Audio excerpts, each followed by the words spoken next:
This is a tutorial on the ViewPoint client.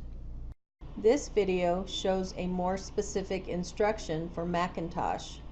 For a more general overview, see the Windows version of the client tutorial. Here are the directions on running ViewPoint client on Apple Macintosh computers. The Ethernet interface allows ViewPoint running on a Microsoft Windows machine to send data and communicate with applications running on a Macintosh OS X machine. Note that on the Macintosh computer, the client software is built into the shared library, so a separate client application is not necessary as it is on the PC. Copy the ViewPoint interface's third-party Apple Mac OS X ViewPoint Mac X zip file to your Macintosh computer. Do not unzip the file until it's on the Macintosh. On the Macintosh, the ViewPoint client software is built into the dynamically linked library. The two functions in the dilib that allow the user to connect to and disconnect from the ViewPoint eye tracker server are as shown. This dilib needs to be copied to a particular folder where applications know to look. It also needs permissions set so that the user can access it. You will need to use the terminal application to do this. The administrator superuser password will probably be required. Launch the Macintosh terminal applications from the Utilities folder inside the Applications folder. Verify that the folder USR local lib exists by listing all the files and folders inside the USR local folder.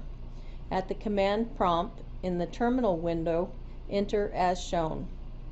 You must create the path USR local lib if it does not exist.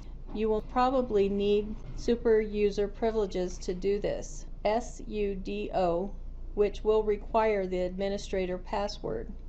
To create the lib folder inside the USR local folder, first navigate to the USR local folder by changing the working directory, CD.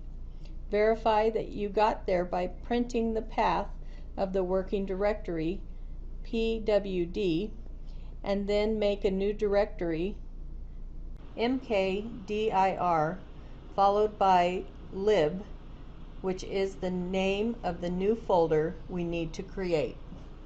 Finally, verify that it exists. Copy the library lib vpx_interapp.dilib into the USR local lib so that the layered applications can find it. The tilde stands for the rest of the path name that varies from machine to machine and typically includes the machine name and username. A quick way to get the full dilib path into the terminal window rather than typing it in is to simply drag and drop from the dilib file into the terminal window. Navigate to that directory and check for the file. If needed, change the file access permissions. It is very useful to check the file attributes before and after executing commands to verify files have been overwritten when copying. For example, check for newer dates, or that the permissions have been changed when using the chmod command. The command to list the file attributes is as shown. Check that everything is working correctly by running the application command line tool. In some versions, this program is named the ViewPoint Client Test. You can just double-click the application icon. This launches another simple terminal window-based application. Follow the instructions that are printed in the window to set the IP address, connect to ViewPoint, send a CLI command, and toggle the printing of the streaming data. Finally, disconnect from the server. For more information about the ViewPoint client, please refer to the ViewPoint user guide located in the documentation folder inside ViewPoint.